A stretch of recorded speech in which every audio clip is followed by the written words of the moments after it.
Welcome to the Her Story Circle podcast, the podcast that brings you the extraordinary tales of everyday women who are changing the world.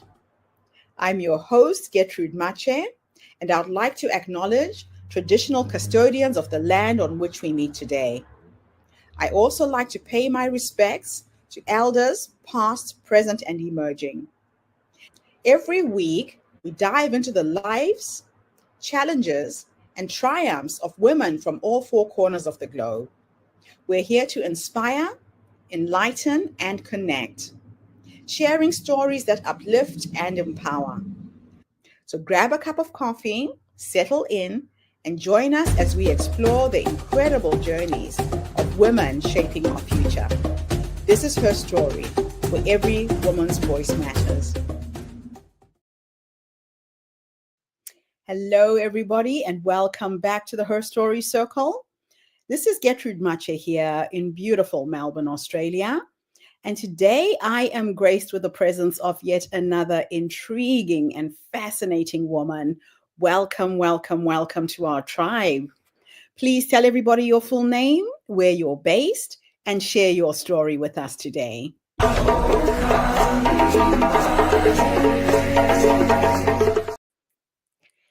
Hi, thank you so much for having me. It's such an honor and a privilege to be a part of this amazing platform. I am Dr. Marquette L. Walker, and I reside in Apex, North Carolina. A lot of people might say, where is that? I'm going to say it is about 20 minutes from Raleigh, North Carolina. So I want to tell you a little bit about myself. My story is so broad. So I was raised in Milwaukee, Wisconsin, to my mom and my dad. It was a total of 5 of us. Now we do have an older sister, have the same dad. Then the 5 of us, we have the same mom and dad. My mother is currently deceased My dad is still living. We just celebrated his 80th birthday. So just a couple weeks ago, back home in Milwaukee, Wisconsin. So we are so grateful that he is still here, and we're able to love on him while he's here. I am, God has entrusted me with so many hats. I am a mother. I am a mother of 2. I am a wife. I am a GG to 4. They're having so many. I told my sons, I'm gonna need you guys to slow down because I need to stay in the GG status. But I have 4 lovely grandbabies. I want to say 5. I think it's 5. 5 lovely grandbabies. With the youngest being 8 months old. I think she's 8 months old, and the oldest one being 12 years old. So grateful to God for them. Let's see. Let me take it back a little bit. And as I stated earlier, I am the second oldest of, the third oldest. 1, 2, 3. Third oldest of 6. I should say 6 because my oldest sister, she does have the same dad. So I am the third oldest of 6. I have a twin sister. We are not identical. We are fraternal. So how did my story start? Well, I have to say, I told you my mom and my dad. So my mom and dad, they were married for about 18 years. And I remember I was 11 years old. I can't forget that moment. At 11 years old, I came home, and my mother came home, and all I saw was these crocodile tears in her eyes. And she said, he doesn't want me anymore. He doesn't love me. And all I could do is internalize the hurt, the pain, the rejection, the abandonment. At that moment, not realizing I internalized that, and I carried that throughout my life. And so that was the starting of my story. I'm gonna back up a little bit. So in our home, we come from a very a middle class. My dad, he was a police officer. He was in the military. He went to the National Guards after he came out of the military. My mom, she worked at the hospital. So all I can remember is our beautiful homes that we stayed in. We lived a fantastic life up until we got about 11. We started to see the change about 11. When I was about 8 to 11, we started to see a change. But before then, we lived a amazing life. Uh, we went to private school. So we absolutely love it. I remember the uniforms that we had to wear. And then we ended up going to all girls high school. The girls, the boys, they were in private school. But yeah, I just remember how it all started. I remember the good life, but then I started to see the things starting to shift a little bit. And now when you're younger, you don't get to see it, you don't understand it all. But then when you start seeing mom raise her voice a little bit, our dad never raised his voice or never disrespected my mom. He never put his hands on her or anything like that. But it was just um, the abandonment and the hurt of him stepping away from the marriage. I so vividly remember that, but that was the starting of my life. That's what framed my life and made me who I am today. So as I gotten older, going on in life, moved to Florida, and then I started a career and I finished some college, and then I remember building my first home about 29 years old. And it was an amazing feeling, but I realized that I was carrying around a lot of trauma because I noticed that, okay, I ended up getting married. And let me back up a little bit more. I forgot to tell you, we were born and raised in a church. So when I say born and raised in a church, we were there day in, day out. I was pretty much born on the pews. That's how much we were in church. And one thing that I gravitated towards in church was I saw these amazing happily married people. They couples, they were so loving and kind to each other. And I remember saying to myself, one day that's going to be me. And so I held on to that. But no one ever told me you have the ups and downs, the ins and outs that comes along with marriage. So mind you, I held on to that idea in what I saw. So I expected my marriage to be like exactly what I saw. And so I'm going to say fast forward. I ended up getting married. Well, lo and behold, that one, it wasn't looking like what I saw in church. So it ended up in a divorce. And then, so shortly after that, I said, I know I'm born to be a wife. And so maybe a couple years after that, I ended up getting married again. But you know what? I've been married so many times. I had to start naming them. The first one was just naive. The second one was shame on me. I named that shame on me because I married the same guy in a different body. Mind you, I still didn't understand what marriage was. I still had the idea of what it looks like in church, and it still did not look like that. Well, lo and behold, that one ends up in a divorce as well. And so now I'm moving right along to number 3. Now, number 3 is where the light bulb went off. I remember God was giving me the downloads, and I asked him, who did I resemble in the Bible? And at that point, I was a Deborah, I was a Ruth.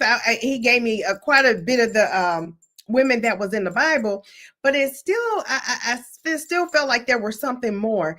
And so I'm on my third, getting ready, planning my third marriage. And I remember my dad saying to me,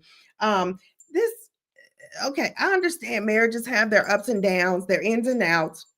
I'll give you the first one. I'll even give you the second one. But by the time you get to number 3, there's something wrong with you. So all I can remember is him divorcing my mom, me seeing those crocodile tears and all the hurt, the rejection, and all that stuff rose up in me. And I remember treating my dad like he was an outsider, like he was not my dad. And the disrespect, the hurt, all of that stuff came out, just spewed out. And so I was going on. I ended up getting married. Now on my third, before I got married the third time, my mother ended up passing away. So now I'm dealing with the childhood traumas, which is the hurt, the pain, the rejection that my mom went through. So I'm carrying that around. not only that, now my mother passed away. So now I'm dealing with grief on top of that, and still have not dealt with the childhood traumas of shame, rejection, abandonment, just simply not having any accountability. And so I get married again. It was very short lived, but I'm going to tell you, the words of my dad are resonating in my spirit. Like, there's got to be something wrong with you. And you know what? God was trying to give me the downloads, but I just wasn't in a place to receive it. So I didn't understand it all. But after my third marriage ended, that was the time that light bulb went off, and I can remember the words of my father. Not only that, I started going back to church the way I normally did and how I grew up. And so I made sure that I was getting the word, and I was growing spiritually. But the thing was, so as I was growing spiritually, I was like, I remember the word of God saying, honor thy father and thy mother, that your days may be long on the earth. I remember, I was like, oh my goodness, my days are dwindling down the way I treated my dad. But that was a key point there. That was a pivotal point in my life, that not only was I dealing with all the shame, the hurt, the abandonment, and all of that, I was also dealing with unforgiveness. That is a tough thing to deal with. A root, well, it not a root, that's a fruit that grew. So yes, so I had to reach out to my dad and apologize. And when I did that, that was the starting of the next parts of my story of my life. Oh my gosh. Listening to your story gives me hope. You are a woman who believed in love, did not give up on it, Yeah, pursued it until it found you. yeah. And that is just extremely inspiring. I know where you've been because I'm on that journey right now, still looking for it. And fingers crossed, third time lucky. Just keep believing, keep trusting, keep the hope alive. So tell me, what sparked your calling to ministry and leadership? Where did that come from in all of this? I have to say, as a young girl, I knew ministry was in me. I used to see things, and I'll tell people, did you just see that? And they're like, what are you talking about? But it wasn't for them to see it. God was showing me. And I was like, oh my goodness, I could see things that other people could not see. And this was as a young girl. I probably at the age of maybe when I first started, I want to say 12, I started to notice. And then I felt a shift in how I love the little animals. It was my whole demeanor started to change, and how I love people. Um, and just thinking back over my life, and so I think that was the part that have shaped me. So already always knew ministry was in me. I remember Wow. my mom saying, I have birthed the fivefold ministry. It was five of us. So she said, I birthed the fivefold ministry, and it will come, it will manifest, it will come to pass. And Wow. now at that point, I wasn't understanding that. I was like, I don't know. But then as I moved in life, and I just had this connection with God. I always Mhm. had that, no matter where I was in life, what state I was in, whether I was in church or not, I just felt this connection, a close connection with God. And so as I tapped back in, because I was born and raised in the church. So I went my whole life. But by the time I got about 18, 19, we start smelling ourselves and feel like we could do it on our own, right? And so I stepped out of that. And then I'm going to say when I got about 20, roughly about 26, I started to ease back in. Now I was already always going, but I wasn't at the level that I am now, at the level of maturity, spiritual maturity that I am now, or even after that point. So that was that. And then I also knew that leadership was in me. It was something about meeting people where they were. Mhm. It resonated in my spirit that I always wanted to meet people where they are. And I believe that stemmed from my story. Yeah. Being able to overcome, being able to be resilient, no matter what it looks like, and you're standing firm and you still believe what God says. And I'm gonna tell you, God came and saw about me every single time. He was like, I need to come and check on her. And every time I called on him, he came to see about me. But leadership and ministry, they were always hand in hand. Right. It's hand in hand. And I just knew when I start loving people the way God says love them, I was like, oh. And then seeing how corporate, being in corporate for a long time and seeing how they treated people, and I was like, these are God's people. We cannot treat God's people this way. But we got to do it differently. And God was putting people in the corporate sector so they could feel what God, or see what it truly means to see what the love of God, to see what that looks like. And so I Right. think Right. that's what steered me when God trusted me to be a manager, being So, over. so how do you define purpose in the context of your own life and your work? So how do I define purpose?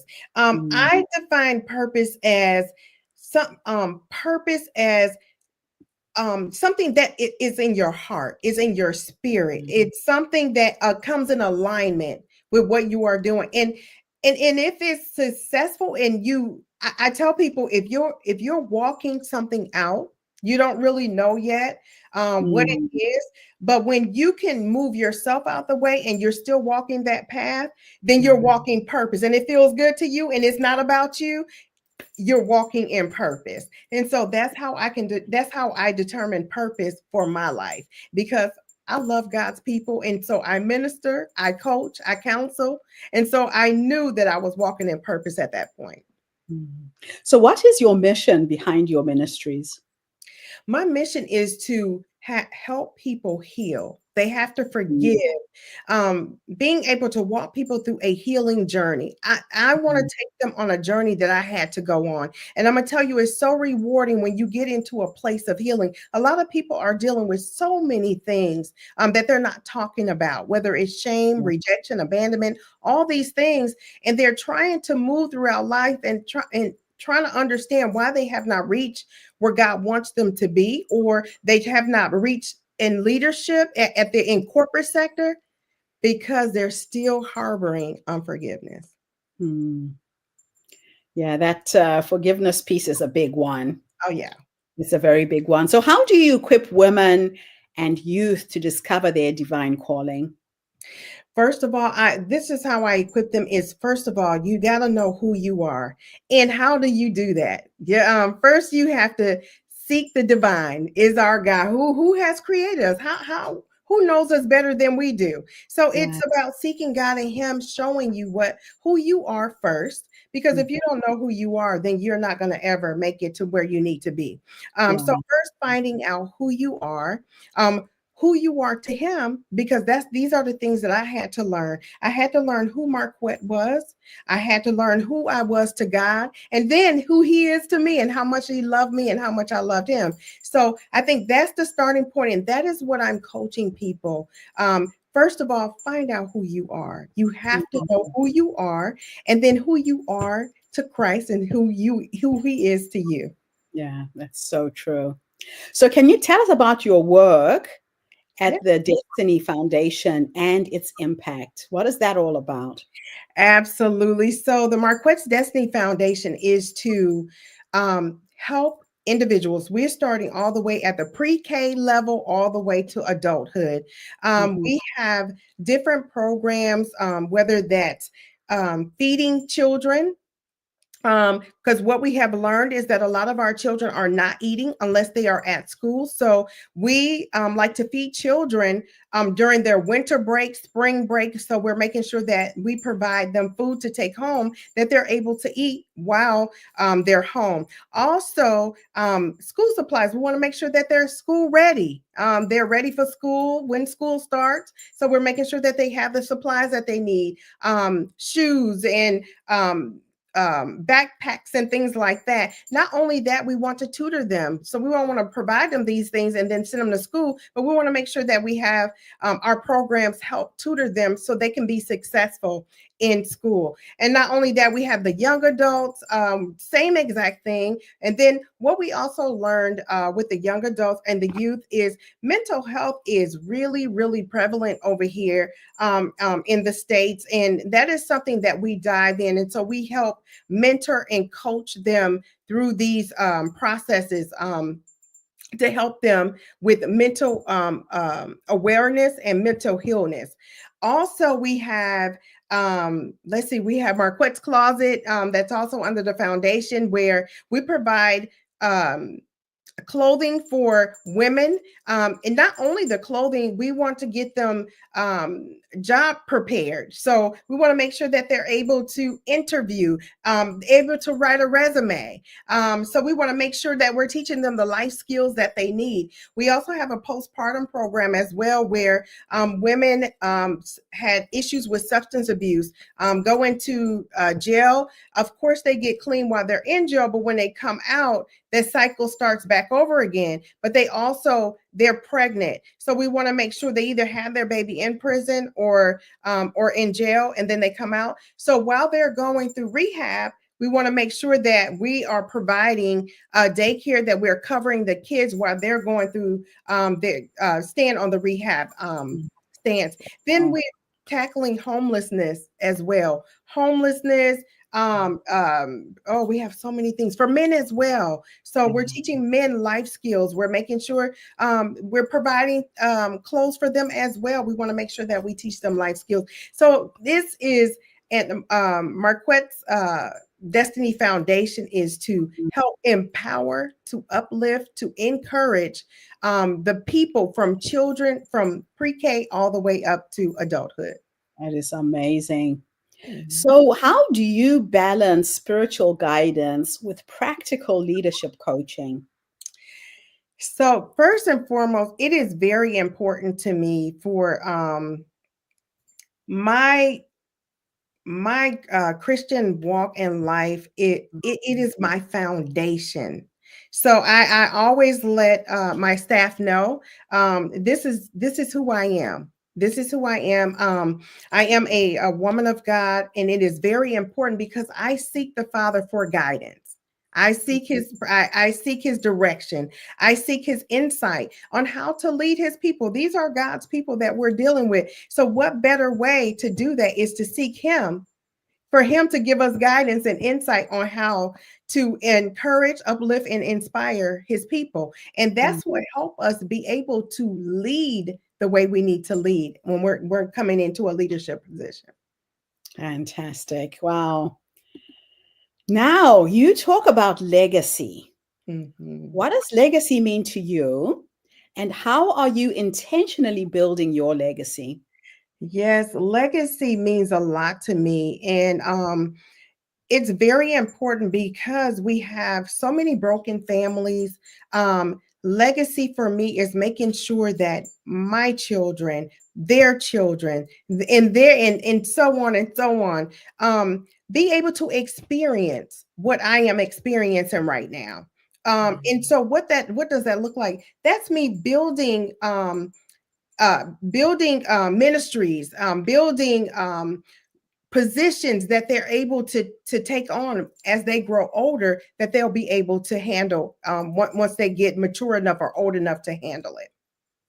Oh, that is wonderful. Now, how has your faith shaped your approach to social justice and empowerment? So absolutely. So my faith is very, very strong. No matter what society looks like, no matter what's going on in today's society, I know and I trust that my faith, whatever I see, is not what I go, because the word of God says we walk by faith and not by sight. So no matter what we see, what's going on in today's society, I know that God is going to show himself mighty and strong. So regardless of who's in administration and what's going on and all of that stuff, God is still in control. Oh, I love it. Yeah, you have a very strong faith. Now, what challenges have you faced as a female leader in the ministry?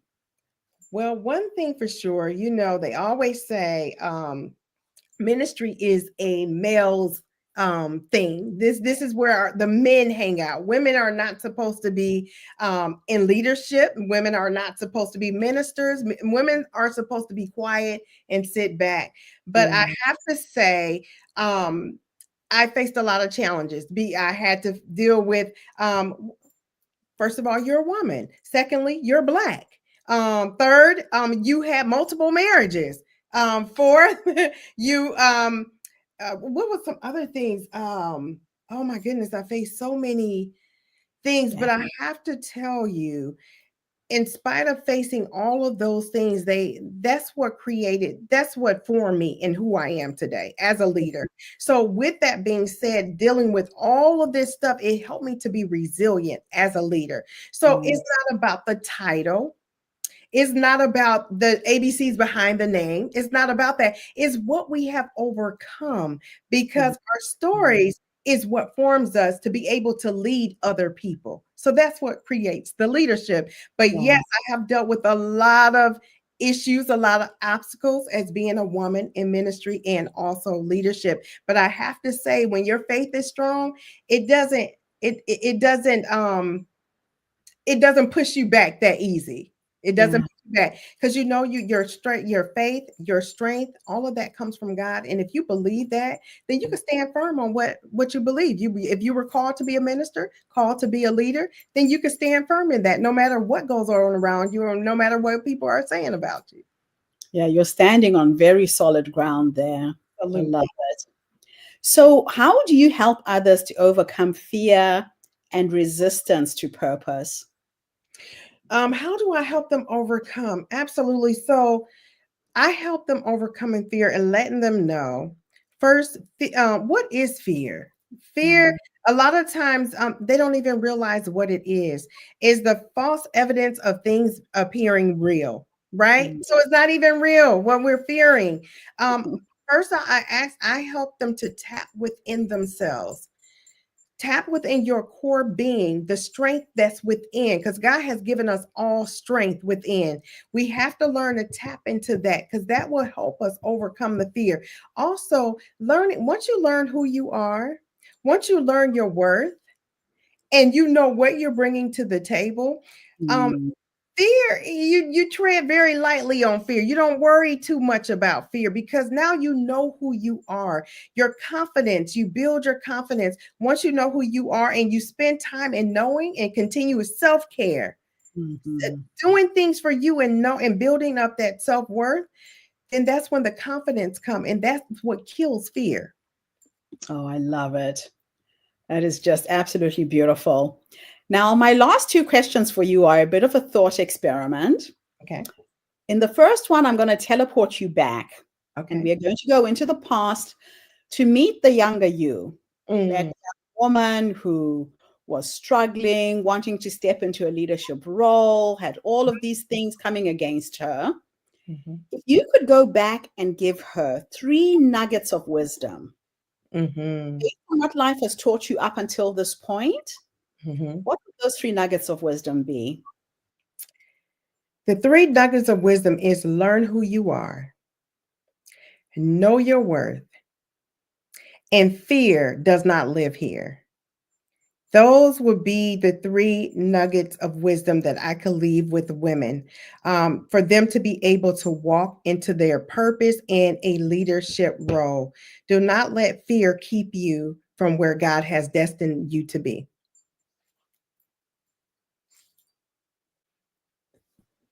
That is fantastic. Last question. I'm going to teleport you into the future this time. Okay. We are going to go and meet the 90-year-old you. And she's sitting in her rocking chair, surrounded by her children, her grandchildren, her great grandchildren, Mhm, all with science and technology and the energy I'm feeling from you. You'll be in the pulpit, still doing your thing, giving a sermon. mhm, If we could go into the future to meet this wise woman who has led you up until this point, mhm. what will you say to her when you finally meet her?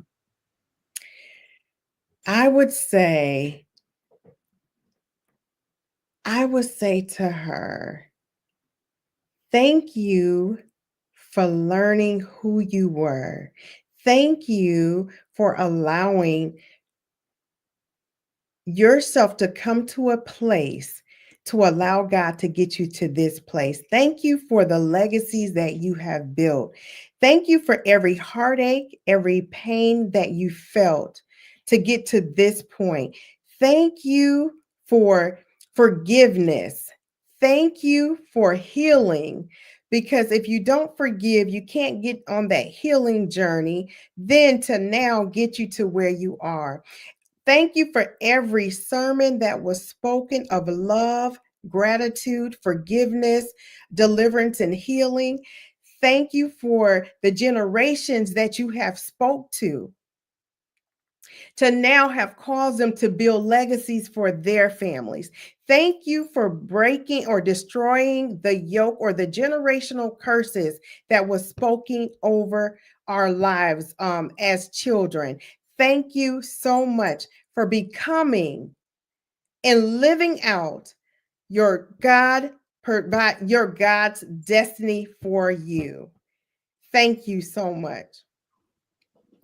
I love that. I absolutely love it. And the reason why I like to ask women that question is a lot of women don't even realize that the wise woman is already in them, Mhm. that she is that quiet voice that tells you this relationship is not good. Get out, and you Yes. don't listen to her. She's No. that quiet voice that says go left, go right, say Yeah. yes, step into that role, find a seat at the table. And this is what you've been doing all of your life. Absolutely inspiring to meet women like you who are setting an example for what is possible. Yes. You have faith and Mhm. you know why you're on this planet. Absolutely. Wow. Well, thank you to everybody who tuned in today. The Her Story Circle is not just a podcast. We are a social impact movement that brings you the stories and voices of women from all over the world. We share our stories to uplift you, to empower you, to energize you, but most importantly, to take you from where you are now to where you're trying to go. So if you are standing at the door thinking, do I stay in this relationship? Do I go? Go within and ask yourself, is this really healthy for me? Is this where I'm supposed to be? If Mhm. you're a woman who's seeing a leadership opportunity, you're feeling fearful and scared, you just got the message. Fear is false evidence appearing real. It Mhm. is not real. It's Mhm. your ego trying to protect you from getting hurt, from making a mistake. But if you feel that calling to lead, step into those shoes. You were born with everything you need to make it a reality. Mhm. Dr. Walker, do you have any parting thoughts, any messages for our audience today? I do. I do. My saying, I say a lot. A lot of leaders, they want to get to the table. They want to get into a leadership role. A lot of times, God is calling us to create our own table so we can invite people to it. That is one thing that I have done. I'm not sure if you saw my team. My team is well versed. I have a team in 3 different continents. We work remotely. And it's amazing thing that you can be able to lead people from different continents and they speak greatness of you. Mm, That's only because I made a decision to, I said, in leadership, we have to change the trajectory of what that looks like. It's not just about the titles, but it's about changing is the authenticity of the being authentic, being yes. your real self, is being humble. We have got to be authentic. We have to be humble and we have to be able to serve. In order for you to lead, you have to serve first. A lot of Mm. people like to jump into a leadership, but they don't want to serve. That's not how it's going to work, right? Yeah. And so that is one thing that I do want to leave, because a lot of us visionaries, we have a lot to who we can inspire. God has given us vision for his people. And it is very important that we foster inclusive. We have to be inclusive. We have to, Mm. we want to empower. You heard me say this quite a few times. We want to be able to uplift and encourage and inspire. But most importantly, is meeting people where they are. Just because we are in leadership, let's not act like we have not been where some of these people are. A lot of times we forget our past, but we got to understand our past is what makes us. And Yeah. so if we remember our past and all the things that we've been through and that we are now fostering resilience, That is an amazing thing. But let's not forget where we come from. When we make it to leadership, let's be in a posture of meeting God's people where they are. Absolutely awesome. Thank you, thank you, thank you. And thank you to everybody who tuned in. I will be back again tomorrow with yet another amazing guest. In the meantime, have a fantastic day, morning, or evening, wherever you are in the world. And bye for now. Thanks again, Dr. Walker. You're welcome. Thank you for having me. Thank you for tuning into the Her Story Circle podcast. I hope today's story has inspired you to believe in the power of our stories and the difference you can make in the world when you use your voice. I'm Gertrude Mache, and it's been an honor to share this space with you, where voices from all walks of life come together to weave a rich tapestry of diverse perspectives. Don't forget to subscribe, rate, and review our podcast to help us share these stories with more listeners. Follow us on social media by looking for the Her Story Circle podcast for more updates. And join us tomorrow for another episode filled with courage, resilience, and empowerment. Remember, your story matters, and together we're building a stronger, more inclusive world. Until next time, keep making her story. Absolutely.